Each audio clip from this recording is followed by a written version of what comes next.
Hey guys, so Ubiquiti just announced 3 new UniFi Cloud Gateways, the UniFi Express 7, the UniFi Dream Router 7, and the Cloud Gateway Fiber. On the surface, they're extremely similar, but at the same time, they're also very different. So in this video, we're going to compare their specs, we're going to look at the setup process, but more importantly, we're going to compare them to what currently exists so you can determine if it makes sense for you to upgrade, or if you're starting brand new, if it makes sense for you to buy one of these devices or potentially go with a different option. So when looking at the specs for the UniFi Express 7 and the UniFi Dream Router 7, they're actually very, very similar. They have the exact same processor, the Cortex-A53, and 3 GB of RAM. So what that means is that from a UniFi device perspective, as well as an IDS and IPS perspective, you will have, in essence, the exact same experience. They also have the exact same Wi-Fi on board. So from a pure usage perspective, they're going to function extremely similarly. Where they start to differ is when it comes to the exact ports that they offer. So the UniFi Express 7 comes with a 10 gig WAN port and one 2.5 gig LAN port. The UDR7 comes with that same 10 gig WAN port, but it's an SFP Plus port, but it also has a 2.5 gigabit RJ45 WAN port as well. However, it has 3 2.5 gigabit LAN ports, and one of them has PoE. So from a device perspective, they're going to function the same, but those are pretty big differences. And it's a big difference, especially if you want to use something like WAN failover. So the UniFi Express 7 will not support WAN failover unless you were to use the UniFi LTE backup that Ubiquiti sells. That will work with the UniFi Express 7. But on board, the UDR7 has WAN failover from an SFP Plus / RJ45 perspective. Another big difference is just using this device as an NVR. So the UniFi Express 7 cannot be used as an NVR, but the UniFi Dream Router 7 can. So it comes with a 64 gigabyte pre-installed micro SD card that you can use with the UniFi Protect. Now there are some camera limitations, but for 64 gigs, they're more than enough. Now from a Wi-Fi perspective, they are both 2x2 MU MIMO for the 6 gigahertz, 5 gigahertz, and 2.4 bands. What that ultimately means is that there are 2 receiving and transmitting antennas per band. So you'll be able to use more devices at the same time and have better overall performance. Now, some other important things to mention are that from an IDS and an IPS throughput perspective, they're both limited to 2.3 gigabits per second, but that has more to do that they're the exact same hardware.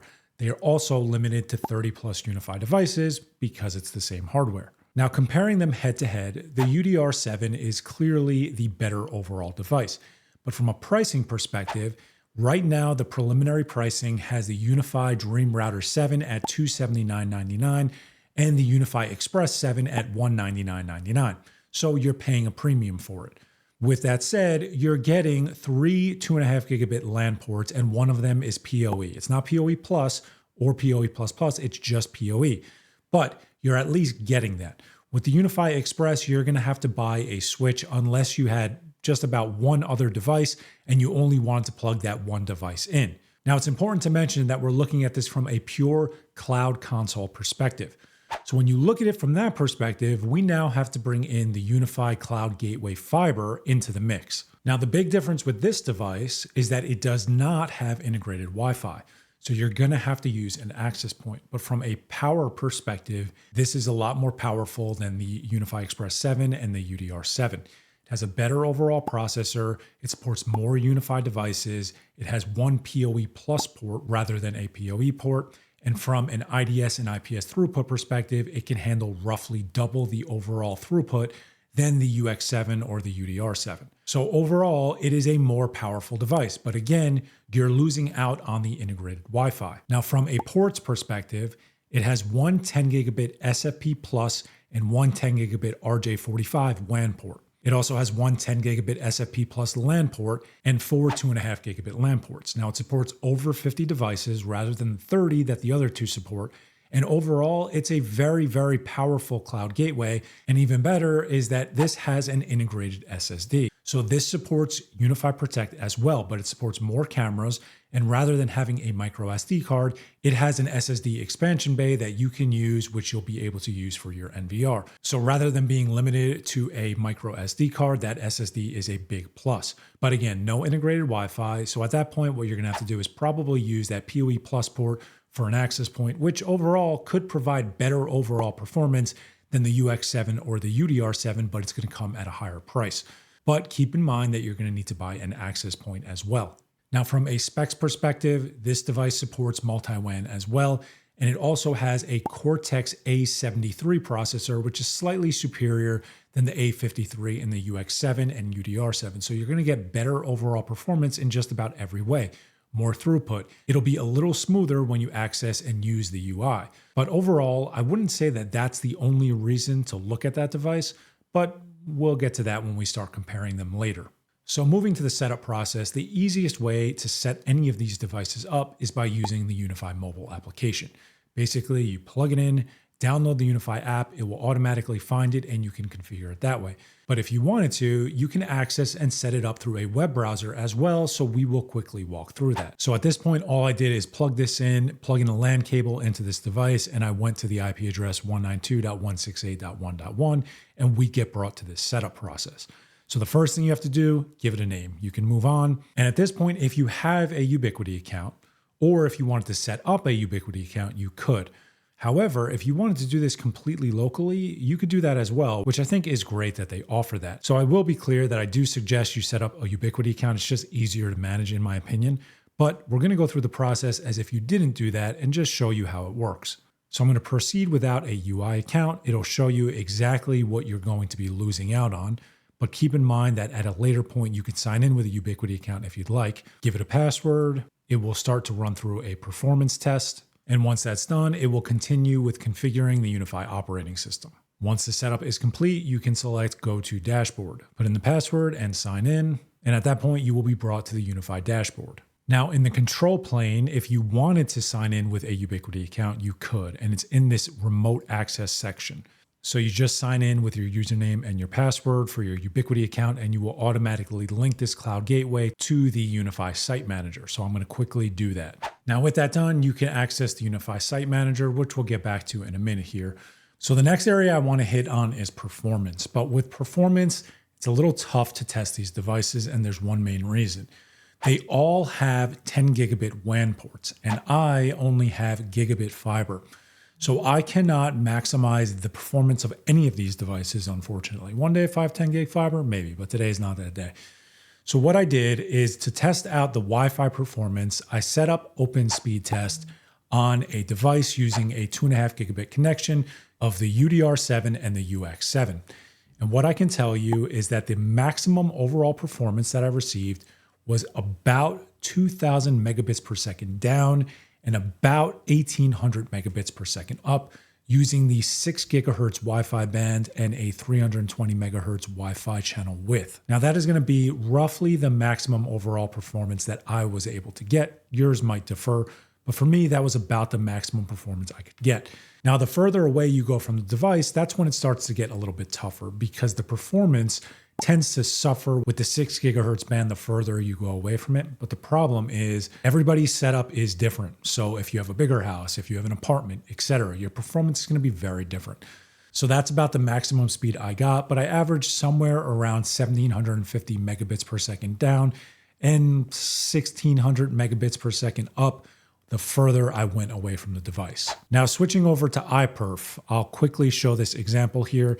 The top one right here, this is the UDR7, and the bottom one right here, this is the UniFi Cloud Gateway Fiber. As you can see, the performance was almost identical. Now, I didn't test out the UX7 because there isn't really a way to test it out. There's one LAN port, so I was able to test out the Wi-Fi, but I wasn't able to test this out without introducing a switch, but then at that point, it wouldn't be a fair comparison. Now, I tested this out multiple times, and this is roughly the performance that I got, so you can see. Overall, on a general level between both devices, the performance was about the same. So what does this mean for you? What this means for you is that the Wi-Fi performance that you're going to get between the UX7 and the UDR7 is going to be about the same. The LAN performance you're going to get between the UDR7 and the UniFi Cloud Gateway Fiber is about the same. But none of this tested the overall maximum speeds that you could possibly get because I don't have a 10 gigabit WAN connection. And even though I would love one, that is a test that I wasn't able to perform. But overall, the performance is about what you'd expect, especially from a Wi-Fi perspective, because This is an integrated device. I did this exact test with my UniFi 7 Pro Max AP, and the performance was a little bit better on that device, but it wasn't drastically better. And keep in mind, that access point alone costs the same as the most expensive device. So the UDR7 costs the exact same as that access point, and I got a little bit better performance with that access point, but not drastically better performance. So I'd say that that's a pretty big win. The important thing here, which is always the important thing with Ubiquiti devices, is that they all run UniFi Network. And UniFi Network, in my opinion, is the absolute easiest and most beginner-friendly managed interface that you can use. And you continue to build on top of it. So while you might be starting off with one device, you're going to slowly start adding access points and switches and cameras. It just naturally happens. I'm just going to be honest with you. So we're going to dive into UniFi Network so you can see just a little bit about how it works and understand that a little bit more than you might right now. Okay, so we're going to take a look at this on the UniFi Express 7. And what you'll see is I just have this plugged into a switch right now, so I don't have a public IP address, but that's not important for this. So this is the UniFi Network software. And this dashboard would have a bunch of information if this was actually in use. But we're going to go into the settings here, and this is where you can start to customize things. So in the Wi-Fi section, you'd come in here and you'd create up to 4 Wi-Fi SSIDs. That is the UDR7 and the UX7 limitation. In the network section here, this is where you'd go in and add all of your VLANs. So I just added a few here that you could see so you can understand how it works, but you'd add all of your VLANs. In the VPN section, you can create multiple different types of VPNs. So WireGuard, OpenVPN, L2TP, my favorite being WireGuard personally. The security section, this is where everything starts to get very powerful. So this is the new UniFi zone-based firewall. I've been using this for a few weeks at this point, and I absolutely love it. It makes everything so much easier. But you could see I just came in here, I created a test zone, and basically all of your VLANs are added to a zone, and the zone has specific firewall rules added to it. So if you wanted to, you could come in here and create an untrusted internet, and that could be your IoT devices, but it could also be any of your other untrusted VLANs as well. So I have a full video on the UniFi zone-based firewall. I'll leave a pop-up for that now because I don't want to spend much time on it. But in the protection section here, there are other options you can use as well. So region blocking, this will allow you to block specific countries, IDS and IPS. So it's intrusion detection and intrusion prevention. The IDS portion, intrusion detection, will just notify. If you want to turn on IPS, it's notify and block. And at that point, if anything comes in, that's a security risk, it will automatically get blocked. This is where that limitation for 2.3 gigabits per second on the UniFi Express 7 and the UniFi Dream Router 7 comes into play. On the UniFi Cloud Gateway Fiber, it is 5 gigabits per second. So not super important to know. What is important to understand is if you want more overall IDS and IPS throughput protection, you'll have to go with a more powerful device.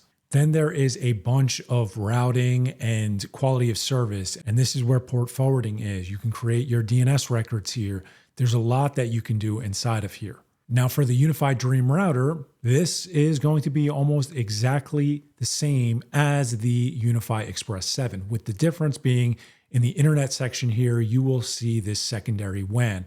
With the UniFi Express 7, since it doesn't support that, you won't see this. But again, if you don't have a secondary ISP connection, this is not going to be helpful for you. Now for either of those devices, meaning the UDR7 or the UX7, if you wanted to use one of these, it's currently out of stock.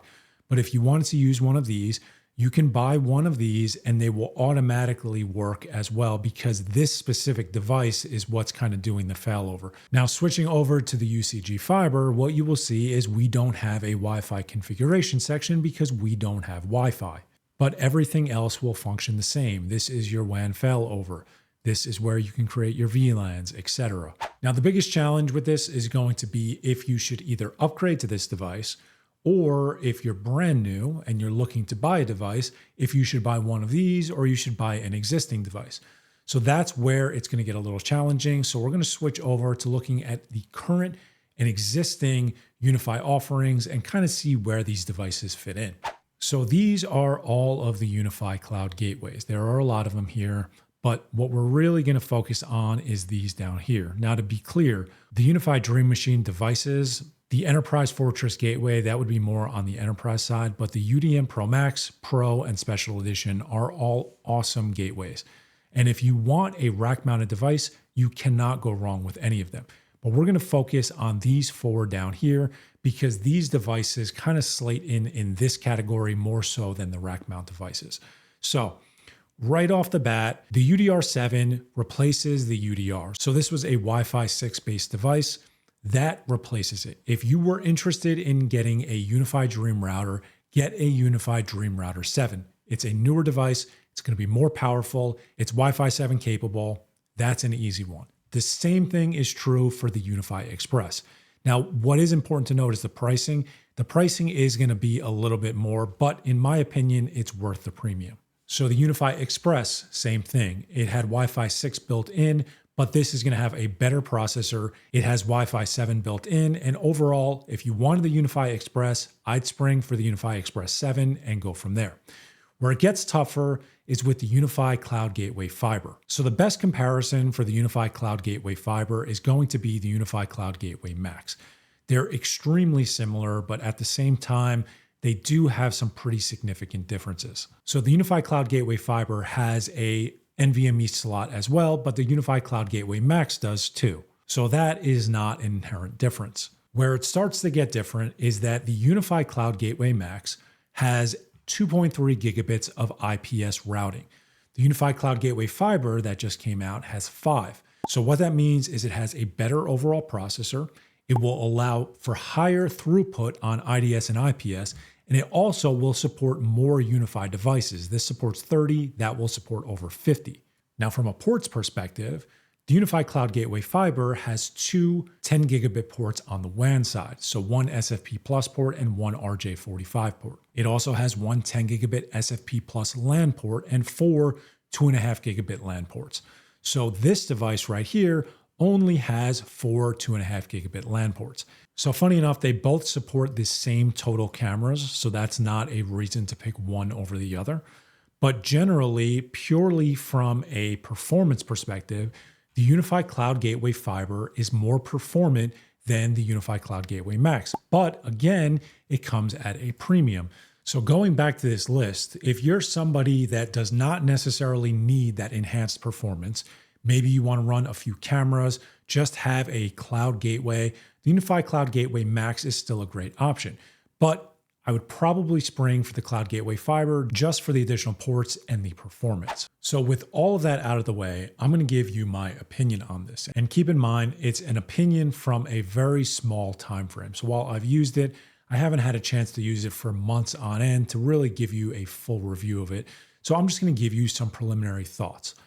Overall, comparing the UX7 versus the UDR7, I would side with the UDR7. I think it's a better overall device from an expansion perspective. I like that it has that PoE port because it's going to come in handy at some point. And I also like the fact that it has 4 2.5 gigabit LAN ports because there's a chance if you're on the smaller side from a setup perspective, you might not need another device. That could be an all-in-one device. Who is the UniFi Express 7 for then? I look at the UniFi Express 7 for somebody that just wants a generic setup. So you're not going to have many LAN devices. You're really going to be focusing purely on Wi-Fi devices, and it's going to be a minimal setup. The UniFi Express 7 from that perspective cannot be beat. I'd buy it over the UniFi Express 6, even though it's more on the pricing side. It's worth it from a future-proofing perspective, which then gets us to the UniFi Cloud Gateway Fiber. Overall, that is the most powerful device out of all 3 of these. If pure performance is your goal, outside of moving up to a rack mount device, this is going to be the most performant device that you can buy. And the price tag is really not that bad. I love the fact that it has an SSD expansion bay because UniFi Protect will be usable and 2 terabytes of storage is really not that bad. I love the ports that it has available. I love the fact that it has a 10 gigabit SFP Plus LAN port. I think that's necessary, especially because there's 10 gigabit WAN ports. That's number 1. Number 2, I love that it has 4 2.5 gigabit LAN ports. And overall, it doesn't really bother me that it doesn't have integrated Wi-Fi because I like the fact that you can add an access point. But keep in mind, I'm somebody that uses access points. If you're somebody that wants integrated Wi-Fi, you're better off going with the UDR7 or the UX7 based on your individual requirements. But out of all of these devices, Those are my thoughts. You really can't go wrong. And these are very individual needs, meaning you have to look at your individual needs, see exactly what you want to do on it, see exactly what devices you'll be plugging in, see if you'll be buying anything else with it, and determine what makes the most sense for you. But overall, great additions to their lineup, and I think that you guys will be very happy with them. So I know that this was a lot, but if you have any questions, please feel free to leave them in the comments. I'll leave links down below. They're affiliate links. If you purchase through the link, I will make a small commission of sale. Thank you for your support if you decide to do that. But again, any questions, leave them in the comments. And if you made it this far, thank you very much for watching. I'll see you guys next time.